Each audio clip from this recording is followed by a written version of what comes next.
Hello students, इस video में हम समझने वाले हैं कि आखिर एसक्यूएल और माई में क्या डिफरेंस होता है।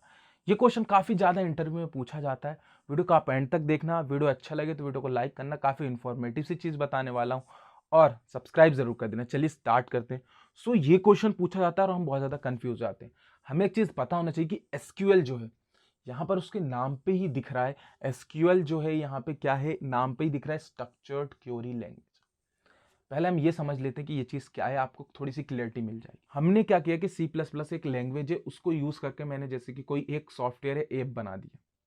ठीक उसी तरीके से एसक्यूएल जो है एक स्ट्रक्चर्ड क्वेरी लैंग्वेज है, यानी एक प्रोग्रामिंग लैंग्वेज है। इसको यूज़ करके हमने एक माइस्क्यूएल बना दिया। और माइस्क्यूएल क्या है, रिलेशनल डेटाबेस मैनेजमेंट सिस्टम का ही एक क्या है एक यहाँ पे पार्ट है।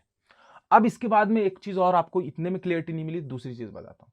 जैसे कि मेरी क्या है, स्ट्रक्चर्ड क्वेरी लैंग्वेज को हम C++ या सी समझ लेते हैं, और यहाँ पे पाइथन को माइस्क्यूएल समझ लेते हैं। आपको पता है कि पाइथन जो है वो C एंड C++ ही है उसके पीछे। इस तरीके से चीजें हम थोड़ा सा एग्जाम्पल लेके समझ सकते हैं, क्लियरिटी मिल जाएगी, हमें चीजें ईजी हो जाएंगी। मैंने आपको क्या समझा दिया, ये एक प्रोग्रामिंग लैंग्वेज है और उसकी हेल्प से ये सॉफ्टवेयर बना हुआ है।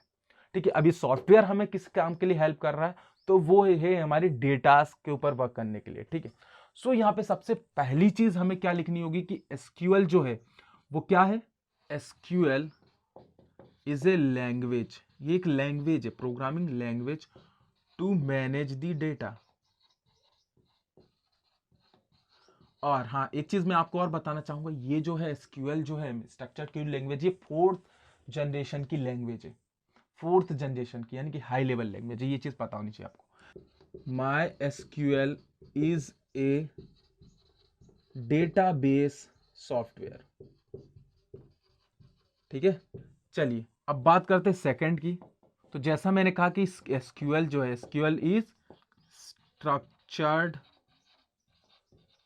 Query language. ठीक है, और यहां पे जो माई एसक्यूएल है, माई एसक्यूएल इज RDBMS, यानी कि relational data base management system. ठीक है, एसक्यूएल जो है यहाँ पे हमें कनेक्टर प्रोवाइड नहीं करता है, और माइस्क्यूएल जो है यहाँ पे कनेक्टर प्रोवाइड करता है। अभी क्या चीज है, कनेक्टर क्या होता है, देखिए जैसे सपोज मैंने कुछ डेटा बनाया, डेटाबेस बनाया, या फिर बनाना चाहता हूं, कुछ करना चाहता हूं। यहाँ पे माइस्क्यूएल क्या है, ये क्या मैंने क्या बताया, प्रोग्रामिंग लैंग्वेज है। प्रोग्रामिंग लैंग्वेज को यूज करके यहाँ पे क्या बनाया, माइस्क्यूएल। माइस्क्यूएल क्या है कि डेटा को हमारे स्टोर करता है, किसके फॉर्म में, टेबल के फॉर्म में स्टोर करता है। ये चीज आपको पता होनी चाहिए, टेबल के फॉर्म में डेटा हमारा स्टोर करता है माइस्क्यूएल। तो अगर मैं चाहता हूं कि इसको मैं इससे कनेक्ट करना चाहूं, इसको यूज करना चाहूं टेबल में, जैसे कि मैं कुछ अपडेट करना चाहता हूं टेबल में, या फिर मैं कुछ एडिट करना चाहता हूं, कुछ इंसर्ट करना चाहता हूं, कुछ डिलीट करना चाहता हूं टेबल में।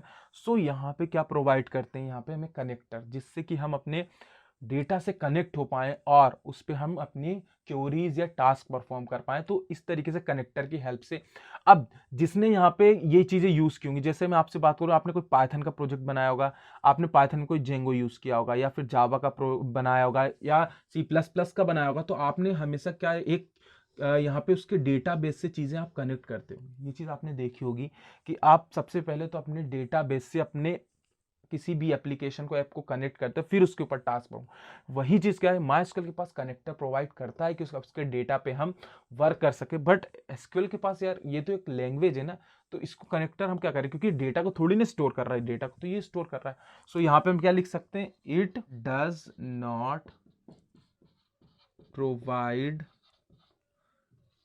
कनेक्टर। ठीक है, और यहाँ पे क्या होगा, इट प्रोवाइड कनेक्टर, है ना।